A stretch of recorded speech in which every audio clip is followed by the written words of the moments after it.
एक क्वेश्चन ले रहा हूं, prove that A dot B का square plus magnitude A cross B का square equal to A square B square.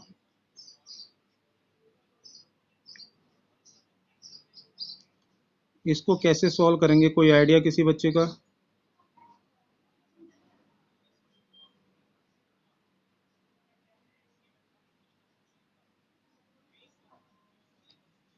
बहुत सिंपल है। आवाज आ रही है साफ बेटा? आप इसकी LHS लेके स्टार्ट करो।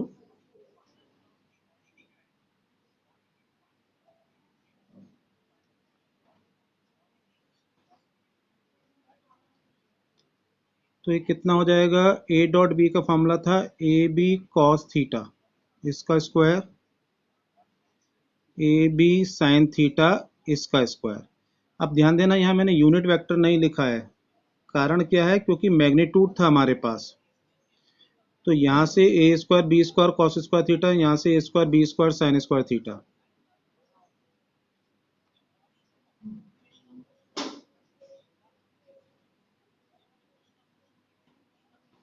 इन दोनों से A square B square common ले लिया तो cos square theta plus sine square theta, ये हो जाएगा 1।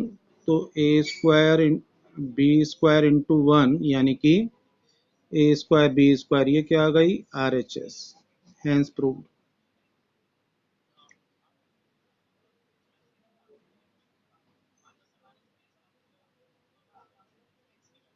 Is that okay?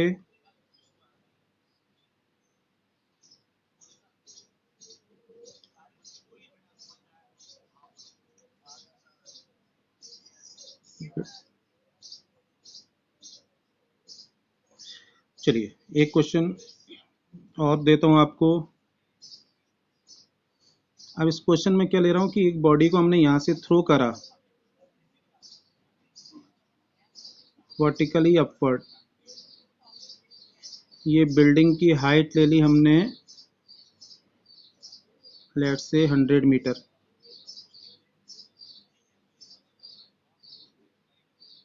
एक बॉडी को उसी समय यहाँ से हमने ड्रॉप करा, यानी कि उसका u 0 होगा। उसी समय एक बॉडी को यहाँ से अपवर्ड थ्रो करा हमने, उसका u मान लिया 25 मीटर पर सेकंड है। तो ये रास्ते में कहीं यहाँ मिलेंगे A B C. C point की ग्राउंड से हाइट बतानी है और टाइम बताना है।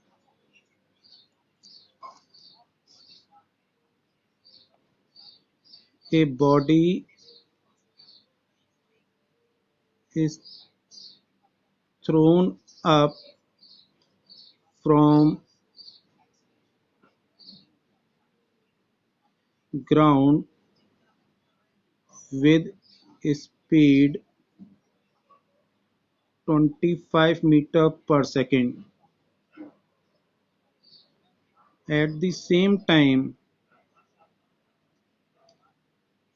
another body is dropped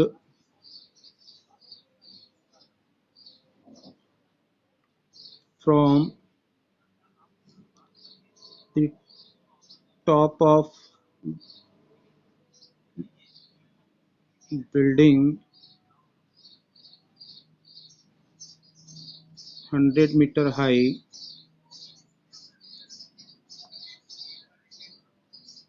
Calculate when and where they meet. बताओ बेटा क्या होना चाहिए?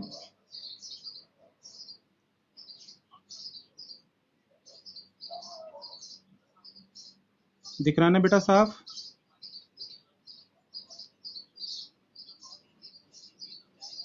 कोई आइडिया बेटा किसी क्वेश्चन बच्चे का?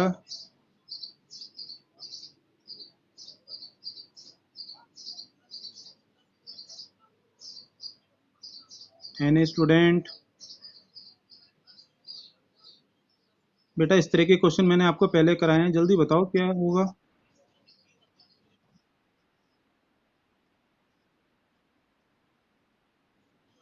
आपने कहा कि पॉइंट पे इसकी वेलोसिटी v लॉक कर लेंगे, ओके।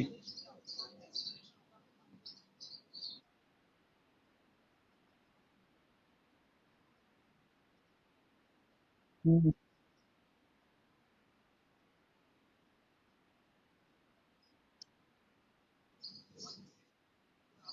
चलो अच्छी बात है, अच्छा सोचा आपने, कोई बात नहीं, ठीक है, जो सोचा सही है, गलत है भी बात। हाँ बोलो बेटा। हाँ बोलो।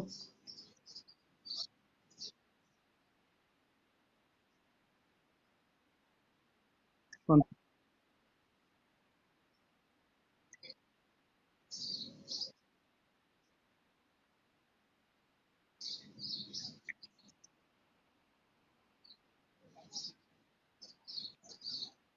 चलो अभी बताते हैं, दोनों के लिए अलग अलग हमें कैलकुलेट करना पड़ेगा।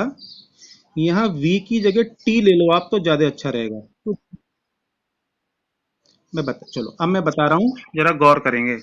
आप बताना, आप सॉल्व कर सकते हो या पूरा सॉल्व करके मैं दिखाऊंगा आपको। ठीक है। माना t टाइम के बाद दोनों पॉइंट सी पे थे। Let at time t both are at point c, which is at a height h from ground। ठीक। अब इसने यहां से यहां तक मूव करा। For motion AC। अब इक्वेशन कौन सी लगानी है हमें, देखो बेटा, डिस्टेंस निकालना है और टाइम निकालना है। तो आप यूज करना है यहाँ पे S equal to u t plus half a t square. ये यूज क्यों करना है, क्योंकि डिस्टेंस और टाइम के रिलेशनशिप चाहिए हमें। ठीक है। तो फॉर मोशन AC S कितना होगा, x होगा, क्योंकि यहां से यहां तक कितना चली है, x चली है। u कितना है इसका, 25। टाइम कितना है, t। यहाँ पे मैं लेट लेके चल रहा हूँ कि मुझे गिवन है g की वैल्यू 10 ले ले रहा हूँ मैं सिंप्लिसिटी के लिए। ठीक है। इसको मैं क्या ले रहा हूँ, गिवन। तो minus half a t square. Minus क्यों लिया, क्योंकि ऊपर की ओर जा रहा है।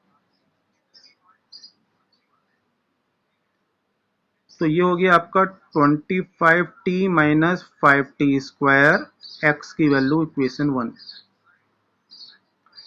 अब फॉर दूसरे मोशन के लिए लिए, फॉर मोशन बी से सी की ओर।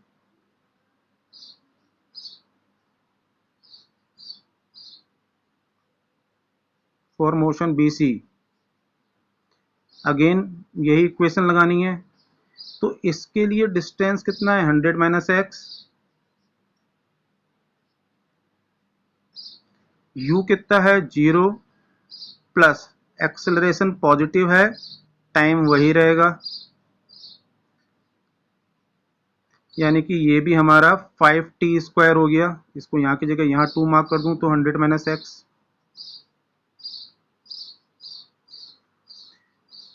तो इन दोनों को मिला के मुझे सॉल्व करना है, आंसर आ जाएगा।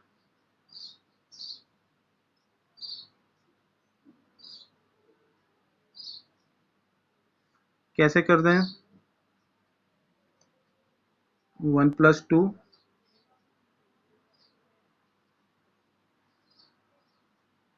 तो x plus 100 minus x, 25t minus T square plus 5t square, ये दोनों गए, ये गए, तो यहाँ बचा 100, यहाँ बचा 25t।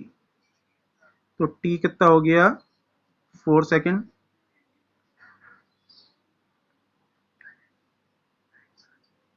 पहला आंसर आ गया, क्योंकि दो बातें पूछी गई थी, व्हेन एंड वेयर। वेयर के लिए हम किसी भी एक इक्वेशन में रख दें, तो हम किस इक्वेशन में रख दें, माना फर्स्ट में रख दें, पुट इनटू 1, तो x equal to 25 into 4 minus 5 into 4 square, तो 100 माइनस 16 पंजे 80, तो 20 मीटर फ्रॉम हाइट पे वो मिलेंगे।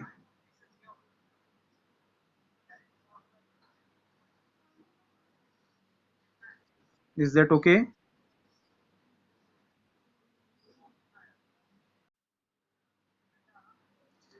ये train accelerates from rest for time t1 with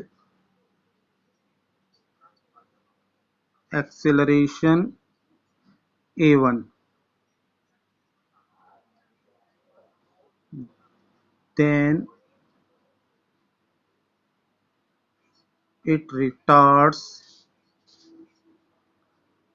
to rest from by an acceleration of minus a2 for time t2. Calculate t1 upon t2। बताइए क्या होगा इसका?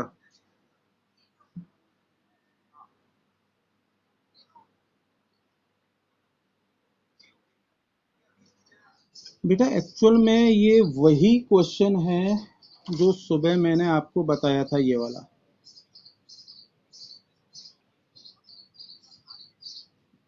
जरा गौर से इसको समझिए। वहाँ अल्फा बीटा था, यहाँ मैंने A1 A2 ले दिया। वहाँ कुछ और चीज कैलकुलेट कराई थी, यहाँ मैंने टाइम का रेशियो कैलकुलेट कर दिया। तो एक क्वेश्चन अपना फॉर्मेट बदल लेता है जरूरत के हिसाब से, पूछे गए के हिसाब से। तो इसके हिसाब से मैं आपको कैलकुलेट करा के बताता हूँ, अब आपको आसानी से समझ में आएगा। लेट्स से इसने O से स्टार्ट करा,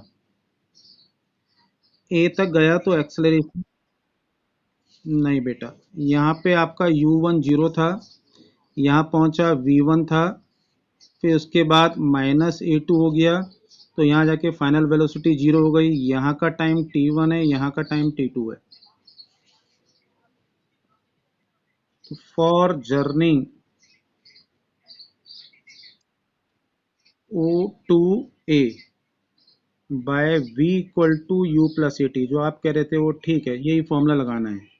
तो V1 equal to 0 plus A1 T1, right. इसको इक्वेशन 1 मार्क कर दिया। ये यहाँ से टाइम निकाल दिया V1 अपॉन A1, इसको 1 कह दें।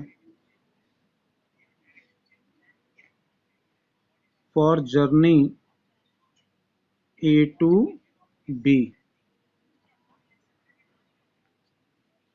Again by V equal to U plus AT। V कितना है होगा, फाइनल वेलोसिटी 0 यहाँ पे,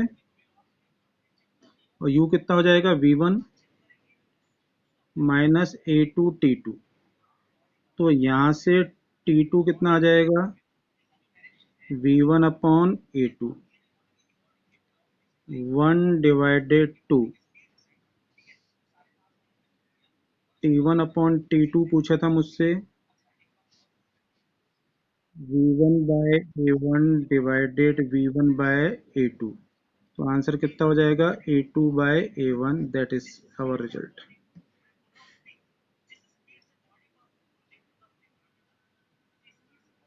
देखिए समझिए, बताइए।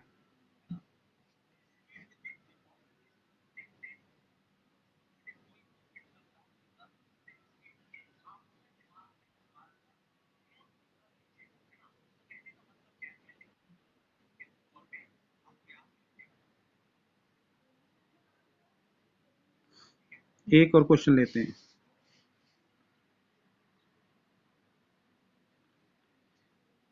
Calculate the ratio of distance covered by a body starting from rest in fourth and fifth second of its journey। बताइए बेटा क्या आइडिया है।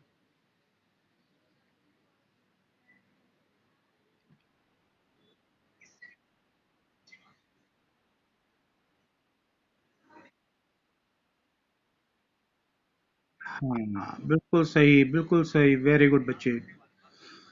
यहाँ पे गिवन है u इक्वल टू 0। कौन सा फॉर्मूला यूज करेंगे हम? D N, u plus half A 2n-1। ये कौन सा फॉर्मूला है? Distance travelled in N second. ठीक है, देयरफॉर हमें कौन सा लेना है? फोर्थ और फिफ्थ, यानी एन की वैल्यू 4 एंड 5 लेनी है। तो distance travelled in fourth second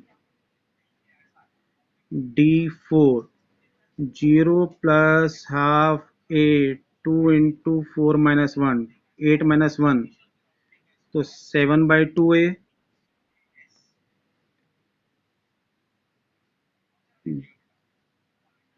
distance travelled in fifth second d5, 0 plus half A 2 into 5-1, यानी कि 9/2a। तो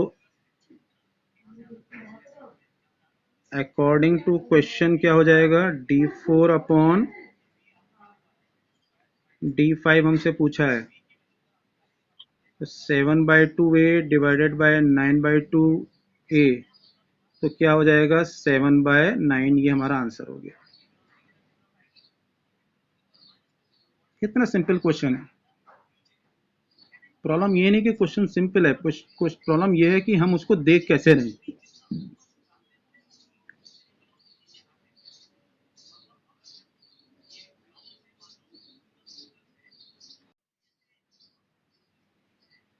ए particle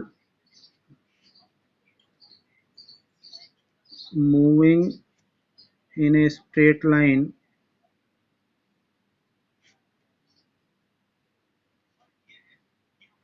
covers half the journey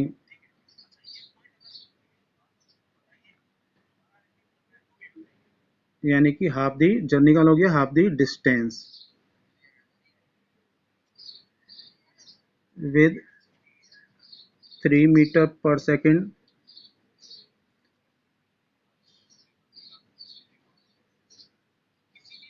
The other half is covered in two equal intervals with speeds 4.5 meter per second and 7.5 meter per second respectively,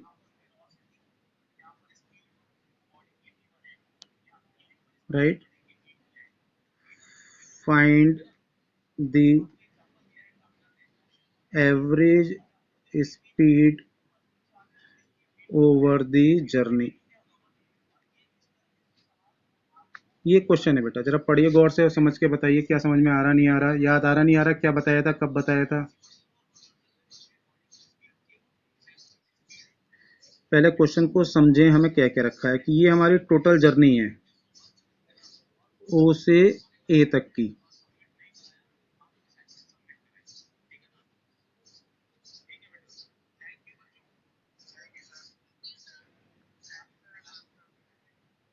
ठीक है, अब इसने क्या कहा, half the journey, तो यहाँ बी पॉइंट तक बात आ गई।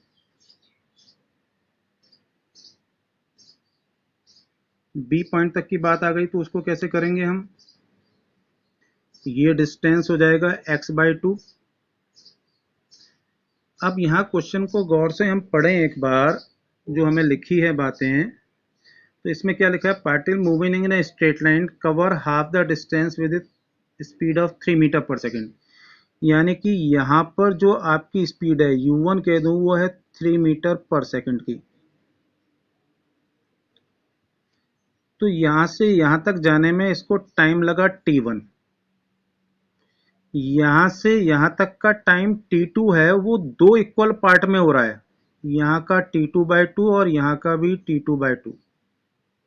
लेकिन इन दोनों पार्ट का डिस्टेंस अलग अलग होगा, उस डिस्टेंस का सम x/2 होगा, उस डिस्टेंस का सम x/2 होगा। ठीक है, तो ये सारी बातें देखो क्वेश्चन में लिखनी होती हैं। जब हम शुरू में मैंने जो आपको बताई, मैं सीधे सॉल्व कर रहा हूं, आप ये ध्यान रखना, एग्जाम्स वगैरह में एक्सप्लेन करना होता है। तो for journey O to B,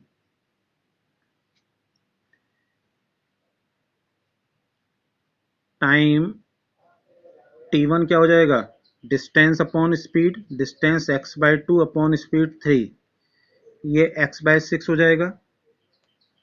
अब b से a के लिए आए तो पहले b से c का, फिर c से a का लेना पड़ेगा। तो for journey b to a, इसमें पहले करेंगे b टू c, तो for b to c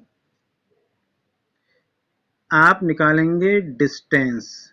distance क्यों निकालेंगे, आपको बताया था कि डिस्टेंस अलग अलग हैं, दोनों डिस्टेंस का सम x/2 होगा। डिस्टेंस हम निकालेंगे b से c का। डिस्टेंस क्या होता है, स्पीड इनटू टाइम। टाइम है हमारा t2/2, और यहाँ वाले पार्ट में स्पीड देखिए 4.5 एंड 7.5।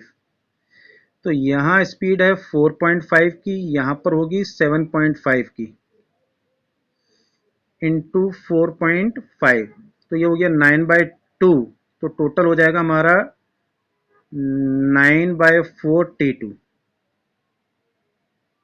आप कंफ्यूजन में मत आना कि भाई यहाँ टाइम दे रखा है और यहाँ डिस्टेंस कह रहे हैं, ये मीटर में होगा, क्योंकि वो बाकी चीजें कैलकुलेट हो गई हैं। ये स्पीड है, ये टाइम है, मल्टीप्लाई हुआ तो डिस्टेंस आया हुआ है। तो ऐसे कई बार कंफ्यूजन होता है, हमें उस कंफ्यूजन से बच के रहना है। अब क्या लेंगे, फॉर C2A, यहाँ पे डिस्टेंस कितना होगा CA, टाइम t2/2 है और स्पीड कितनी रखी है 7.5। देखो क्वेश्चन में ये 7.5 मीटर पर सेकेंड थी दूसरे वाले पार्ट में, जो हमने यहाँ भी लिखी। तो ये हो गया 15/2, तो टोटल हो जाएगा 15/4 t2। अब हमने क्या देखा कि BC प्लस CA डायग्राम से देखें तो दोनों का सम कितना है, x/2।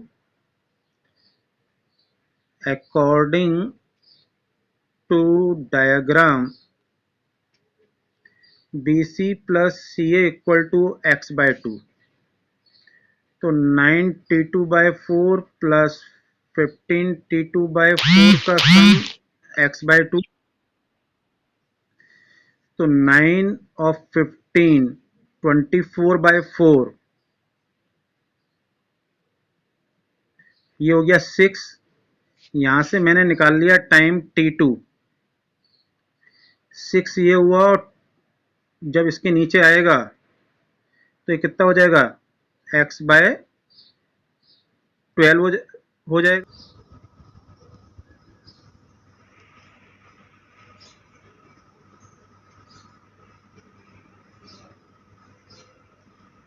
Therefore total time t1 plus t2, t1 हमने ऊपर निकाला था x/6 प्लस x/12,